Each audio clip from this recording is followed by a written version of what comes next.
1 Peter 3:19. Christ then preached to the spirits that were being kept in prison. Taon-taon, ginugunita ng mga Kristiyano ang kamatayan, pagkabuhay na muli ng Panginoong Yesus, at nais natin at dalangin natin lumalim ang pagkaunawa natin with each remembrance. Napakaraming mga pangangaral at pagtuturo ang ginagawa mula dun sa bago mamatay si Jesus, pagkatapos ay pagkabuhay niyang muli. Pero ano ang naganap doon sa tinatawag na 3 araw na nakalibing ang kanyang katawan doon sa libingan? What Jesus did those 3 days that are hardly ever talked about. When he was supposed to be dead, what was he really doing? Dear God, we ask you for a message that will make us know your Son, Jesus, more, and will make us appreciate his ministry even better and deeper. Teach us. Be our speaker. Kayong mangusap, dagdagan yung aming kaalaman, bigyan nyo kami ng kaliwanagan, at ito maipamuhay namin. Turuan nyo po kami, and even now, Father, may you touch our bodies, our emotions, our spirit. Heal us, empower us. In the name of Jesus, your Son, we pray with thanksgiving. Napakarami ng pag-aaral sa crucifixion at alam natin ang mga naganap. At bago siya mamatay, John 19:30, when he had received the drink, Jesus said, "It is finished." With that, he bowed his head and gave up the spirit. Tinuturo din sa atin ang kasulatan na siya inilibing. And after 3 days, Jesus lived again and rose again in all glory. But what did Jesus do those 3 days? Right after his death and before his resurrection. Gabayan nawa tayo ng Panginoon sa pagtatangkang unawain ang mga naganap na ito na bihirang natutunghayan at nabibigyan ng pansin. Verses in the epistles suggest very tantalizing insights that it is possible that Jesus made and offered the perfect sacrifice as soon as he died. Sa templo sa Jerusalem noon ay mayroong iba't ibang lugar ng paghahandog ng mga alay at may kaloob-looban na tinatawag na most holy place. May kurtina na nagdi-divide between this most holy place and the ordinary holy place before it. Ang high priest lamang at minsan lang sa isang taon ang pumapasok sa most holy place, nagdadala siya ng mga dugo ng mga hayop na iniaalay upang maging kapatawaran ng kasalanan ng mga tao. Bawal pumasok sa most holy place ang sinuman except the high priest. Kaya ang high priest na ito ay may tali sa paa, na ang dulo ay hawak-hawak ng mga kasamahan niya na nasa labas ng kortina, at kung siya ay biglang matumba, may mga suot siyang maliliit na mga kuliling, mga bells sa kanyang damit, dahil hindi katanggap-tanggap sa Panginoon ang kanyang daladala, sa paniniwala nila, mamamatay siya bigla, pero dahil walang pwedeng pumasok, hihilahin na lang ang kanyang bangkay palabas at dadaan sa ilalim ng makapal na kortina. May nangyari nung namatay si Jesus. Ang kortinang ito ay napilas mula taas hanggang baba. And Jesus, what else would he do but enter this place and make the perfect sacrifice? Hebrews 10, 1-14 gives us a very clear insight into this sacrificial system. The law of Moses is like a shadow of the good things to come. The shadow isn't the good things themselves, because it cannot free people from any sin by the sacrifices that are offered year after year. Ang lahat daw ng kautosan ni Moses, ang mga bawal, ang mga do's and don'ts, ang mga ginagawa ng mga Hudyo noong unang panahon, ay hindi pa yon ang good thing. Hindi siya katiting at wala sa kalingkingan ng good thing na darating. At anuman daw ang gawin nila na sakripisyo, taon-taon, walang makakapagpatawad at makakapaglinis ng kasalanan ng tao, yon ay hindi sapat. Verse 2, if there were worshippers who already have their sins washed away and their consciences made clear, there would not be any need to go on offering sacrifices. Hebrews offers the logic. Kung talagang nakakapagpatawad at nakakapaglinis ang mga offering na ginagawa ng mga pari ng Israel noon, edi dapat hindi na paulit-ulit. Dapat sapat na. Pero ang pagpapaulit-ulit nila ay siyang lalong nagpapatunay na walang bisa ang kanilang ginagawa.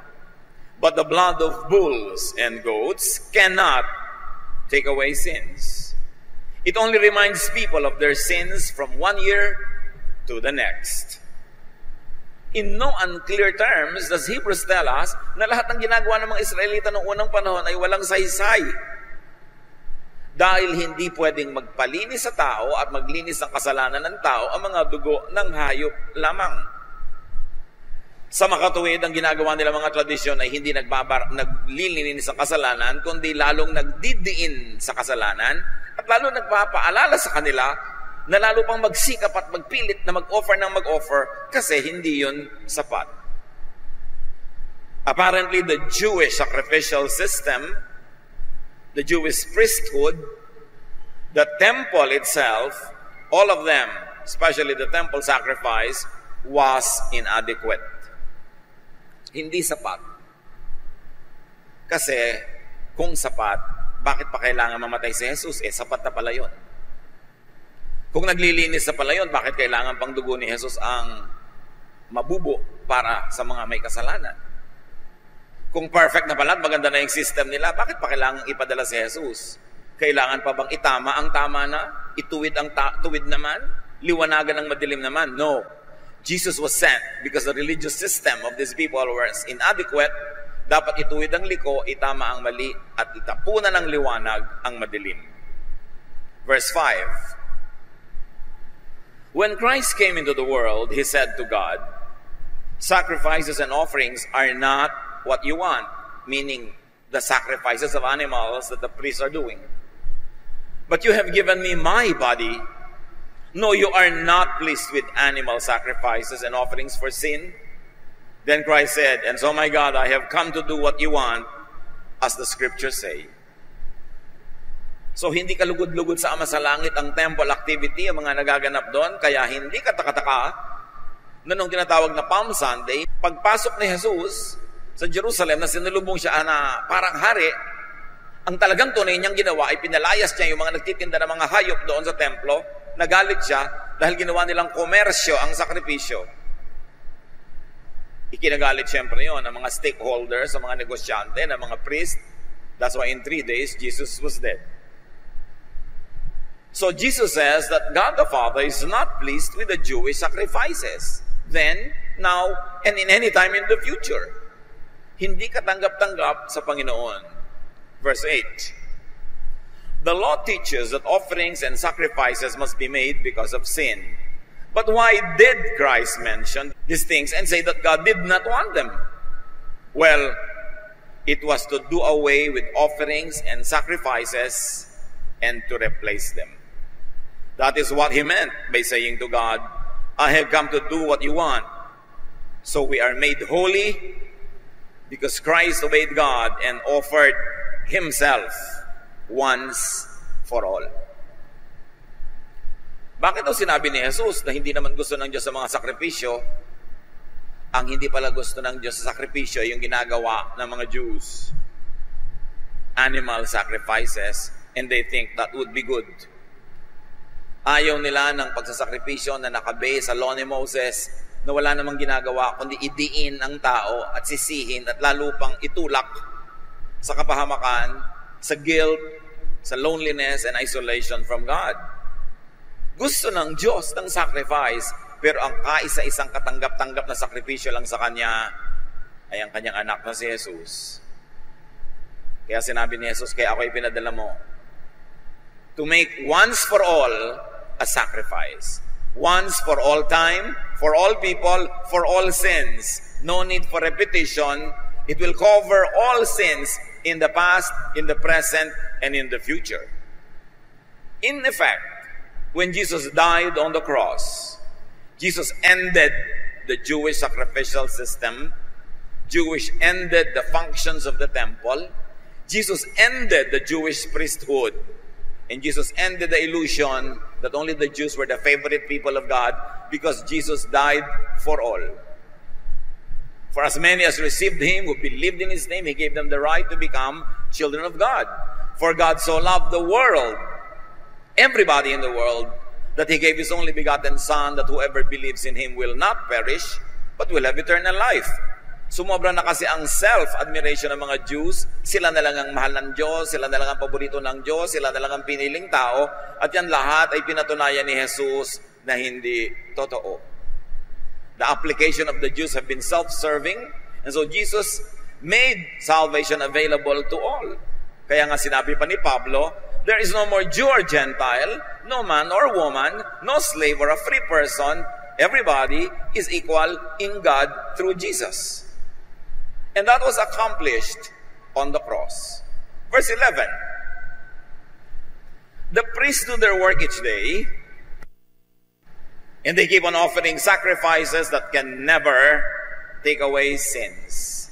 Then, in the past and up to now, there are many religious priests that are offering sacrifices week after week, supposedly for the forgiveness of sins. But why repeat the sacrifices when Jesus already made one single sacrifice for all time? Para mag-ulit-ulit ka ng mga sakripisyo linggo-linggo ay parang binabaliwala mo ang sakripisyo ni Jesus, o kaya parang gusto mong dagdagan dahil kulang sa tingin mo.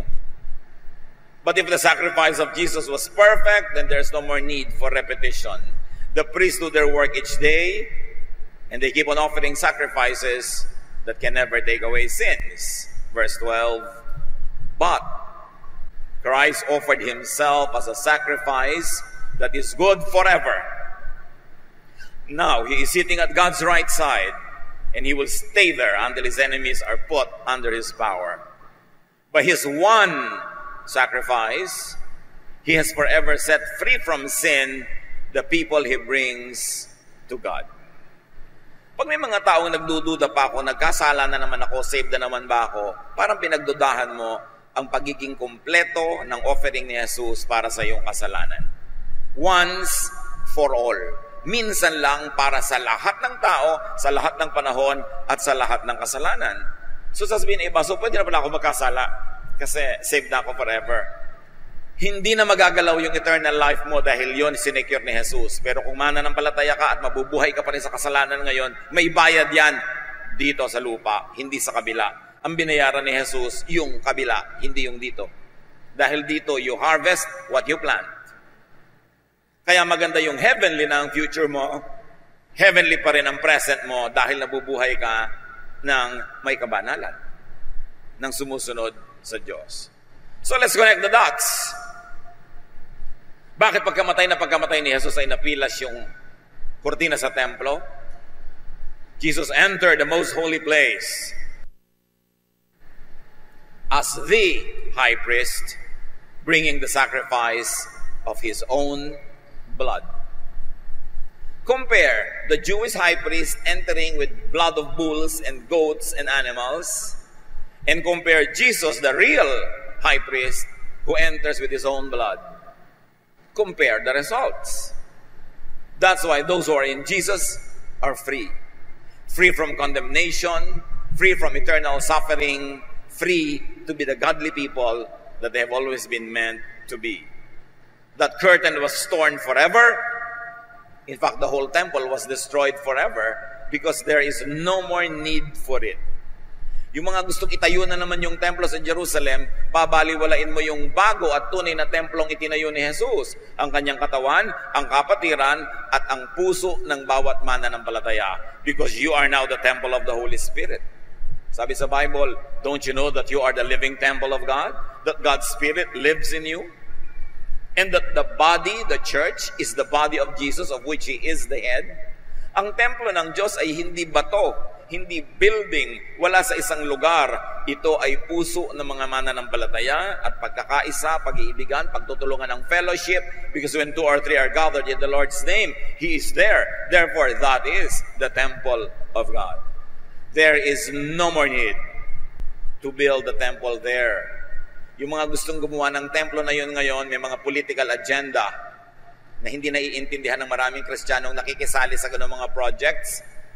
At kung naiintindihan mo na ikaw na ang templo ng Diyos, bakit ka pa gagawa uli na ibang templo? So makakaroon na naman ng alternative temple. That will be to destroy, to discredit the work of Jesus which had been perfect. Dapat naiintindihan natin ang theology ng mga ginagawa natin at hindi lang tayo laging sentimental. Matthew 27:50-51. When Jesus had cried out again in a loud voice, he gave up his spirit. At that moment, the curtain of the temple was torn in two, from top to bottom. Napilas forever. Wala nang templo-templo, wala nang holy place, most holy place, because now God will live in the praises of His people, not in buildings made by man. And when that curtain was torn, Jesus entered once for all. And when Jesus died, the earth shook and the rocks split and the tombs broke open. Pagkamatay ni Jesus, nauga ang daigdig, nauga ang lupa, nabiyak ang mga malalaking bato, at nabuksan ang mga libingan. Lalo na nung araw sa Middle East, ang mga libingan ay mga gilid ng bundok na inuka, na mistula mga kuweba. So pag yung bundok na yun ang biglang nabuksan, parang kurtinang biglang nabuksan, na-expose ang laman. Nabuksan ang mga libingan. Binuksan ni Jesus ang mga libingan. Tulad ng binuksan niya yung kurtina ng templo. Ephesians 4:9. What does He ascended mean except that He also descended to the lower earthly regions? Many distinguished Bible scholars read this as Jesus went down to the world of the dead. Jesus visited the tombs, broke them open. So Jesus broke the graves. He broke into graves. Jesus entered graves. Jesus broke the grave and vanquished death. Pagkamatay ng katawan ni Jesus, hindi siya natulog doon. Bumukas ang kortina ng templo, bumukas ang mga libingan, pumasok siya doon sa most holy place, nag-offer ng kanyang dugo, at nilusong niya ang mga nangamatay na nauna sa kanyang namatay. 1 Peter 3:19. Christ then preached to the spirits that were being kept in prison. Dinala niya ang liwanag ng kalangitan. Dinala ni Jesus ang liwanag ng Ebanghelyo, ang kaligtasan, ang pag-ibig ng Ama sa mga espiritong kinulong ng kamatayan bago pa siya isinilang at bago pa namatay siya para sa kasalanan. Jesus brought salvation to the dead. The verses tell you. You don't have to invent a theology. Jesus preached to the spirits that were being kept in prison. The graves broke open. The curtain opened. Jesus entered territories that were up to the time unentered. Those who died without the chance to hear the truth, those who died without the chance to get saved, Jesus went to preach to them. It is the most interesting subject to pursue, which is not really our topic now, but we will do soon. The love of God, through Jesus, visits the graves to minister to the spirits of the dead. Colossians 2:15. Then Christ defeated all powers and all forces, of course including and especially the power of death. He let the whole world see them being led away as prisoners when He celebrated His victory. So maraming pinawalan si Jesus mula sa daigdig ng kamatayan na para ba mga bilanggo na pinawalan, pinalaya, kinalagan at inilabas sa kanilang mga kulungan. That is why the resurrected showed themselves to many people. Matthew 27:52-53. When Jesus died, the bodies of many holy people who had died were raised to life. They came out of the tombs after Jesus' resurrection and went into the holy city and appeared to many people. How many of us have realized the power of this reality that happened when Jesus died? that the curtain opened, the graves opened, Jesus visited the world of the dead and released many people who were in bondage there before they knew the love of God through Jesus. And then many dead people, or at least a good sampling of them, were physically called to life again because Jesus entered their tombs. But they were not allowed to go out of the tombs until Jesus resurrected. Si Jesus pa rin ang unang lalabas sa libingan. At pagkalabas ni Jesus sa libingan, naglabasan ang mga patay na ito dapat at ipinakita ang kanilang mga buhay na sarili sa napakaraming mga saksi sa Jerusalem. Jesus liberated those in the grave. Another very interesting study, which again is not the main topic now. But what is important is Jesus was at work when the world thought he was very dead. Jesus had some of the dead resurrect after he resurrected first. And after his ascension to heaven, 40 days later, led them to the highest place. Kaya may mga taong naniniwala na yun daw na kaluluwa ng namatay nandiyan pa sa 40 days. Kasi si Jesus was around 40 days after his death. And after that, he ascended to heaven. Kung may basis yun o wala, is another issue to study. But the point is, kaya may tinatawag na 40 days. Ephesians 4, 8-10, as the scriptures say, when he went up to the highest place, meaning heaven, he led away many prisoners and gave gifts to people. When it says he went up, it means that Christ had been deep in the earth. This also means that the one who went deep into the earth is the same one who went into the highest heaven so that he would fill the whole universe. Kung si Jesus daw ay umakyat sa kataas-taasan, nadala-dala ang napakaraming nakakulong dati ngayon ay pinalaya niya, inubos ba niya ang world of the dead at dinala niya sa kanyang kaharian ang mga iniligtas ng kanyang pagdalaw doon? At sinabi niya ng Biblia na kung itong Jesus na ito ay sumuot sa kaila-ilaliman, siya rin yung nanggaling sa kataas-taasan at ngayon ay pinupuno niya ang kalangit-langitan ng kanyang presensya. People have to rethink their inherited theologies about hell. The love of God reached everybody through Jesus. Napaka-importante. Kaya sabi, where, O death, is your victory? Where, O death, is your sting? Natalo ni Jesus ang kamatayan at hindi lang siya mag-isa na bumangon mula sa kamatayan, pinabangon niya ang napakarami bilang patotoo sa maraming nagdududa pa at napakarami niyang pinalaya mula sa daigdig ng kamatayan. Needless to say, Jesus did great and glorious feats while his body was in the grave. Or what do we know? Ano man ang ngalay natin kung dala rin niya yung katawan na yon nung bumaba siya? Basta ang alam lang natin, after the third day, bukas na yung libingan at wala nang laman. Sino ba talagang nakakaalam kung anong naganap by the hour, on the hour, sa loob ng libingan na yon? Nobody was there to write about it.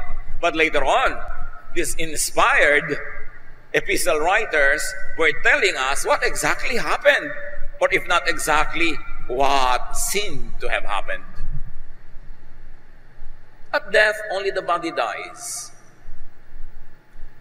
So Jesus gave up the spirit, and he did many great ministries because his spirit enabled him to do that.